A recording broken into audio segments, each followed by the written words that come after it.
everybody. Today I'd like to talk about Messianic expectations, define what a Messiah is, look at that from a historical perspective, a geographical perspective, and finally a theological perspective in the person of Jesus. So the term Messiah is actually a transliteration of a Hebrew term, Messiach. Well, you have to have phlegm to speak Hebrew. So the Messiah in Hebrew was Messiah. And really all it meant was someone who was anointed for God's purpose. So David was a Messiah in the Old Testament. He was anointed as king. But Gentiles, people like Cyrus, a foreign emperor, could be a Messiah in the Old Testament because he's someone who is used for God's purpose. So it's an important title, but it's not necessarily a God title in the Old Testament. It's just someone who was appointed for God's purpose and then anointed for that. Now, the New Testament Greek term for Messiah is either Messiah or Christ. So Christ literally means Messiah. So the terms are interchangeable, and when you see someone refer to Jesus as the Christ, they're pulling up all those Messianic Old Testament expectations. So it's important for us to understand that Old Testament basis. So we've got the idea of anointed by God. Historically, in the intertestamental period from about 400 BC to the time of Jesus, Israel was in a lot of trouble. Israel was conquered by somebody all the time. They were enslaved to somebody all the time. Certainly in the time of Jesus, it's the Romans, but before that it was the Ptolemies or someone else. They were always enslaved except for one short period of time.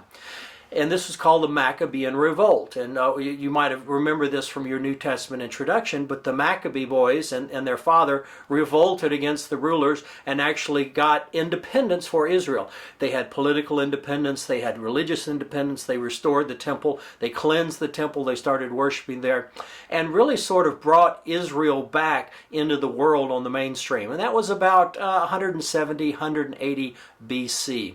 And their reign lasted for a number of years until the Romans came in and conquered Israel again. So in the time of Jesus, they've got this idea of a group of military conquerors, the Maccabee boys, who would deliver Israel militarily and politically and kind of restore Israel to its place in the stage of the world. So that's kind of what they were looking for. They were suffering terribly under the Romans. They wanted the Romans out of Israel. They wanted in their pride to be, God's nation because they knew what God was going to think. So they were looking for, by and large, someone like the Maccabee boys. And if you look at the religious writings of the time, they were not necessarily looking for someone divine. If you look at the people in Qumran, which we'll talk about in a future video, in religious groups, they were actually looking for two different people. One person to be a high priest and one person to be a conquering general.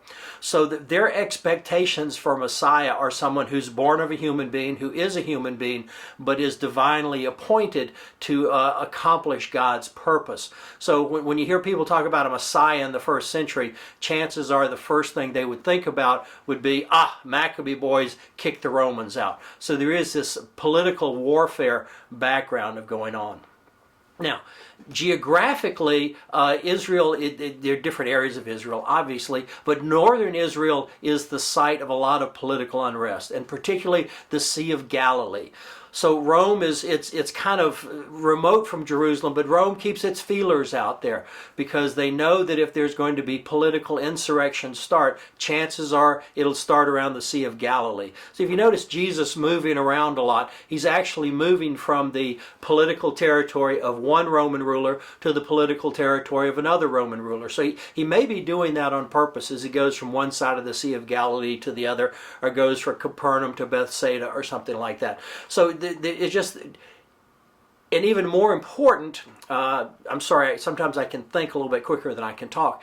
Even more importantly, Jesus is concerned with what the people around the Sea of Galilee will think about him. So he has to be very careful not to claim to be the Messiah. You notice when he asked Peter, who do you think I am?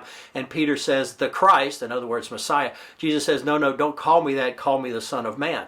Because Jesus knows if the word gets out that he is the Messiah, that the tendency will be for revolution to break out. And the Romans will send the soldiers in very, very quickly and kill kill as many people as they have to kill. So Jesus, on a political basis, forget theological for a minute, but political, he has to be very, very careful, because if he lets the word get out, the reputation starts going around that he is the Messiah, he will lose control of the people, and the people will do something that Jesus does not want them to do.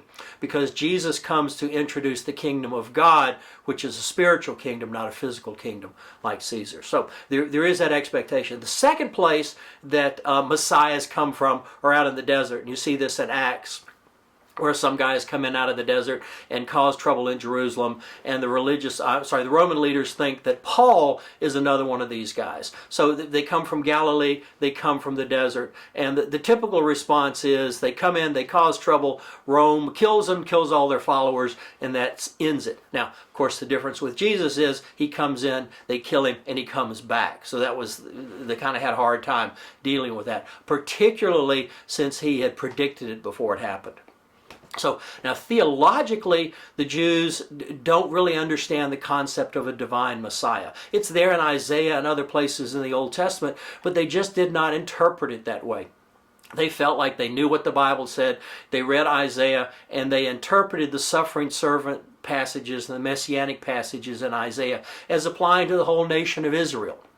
So they thought if they did something good for Israel, that would be the messianic deliverance of Israel.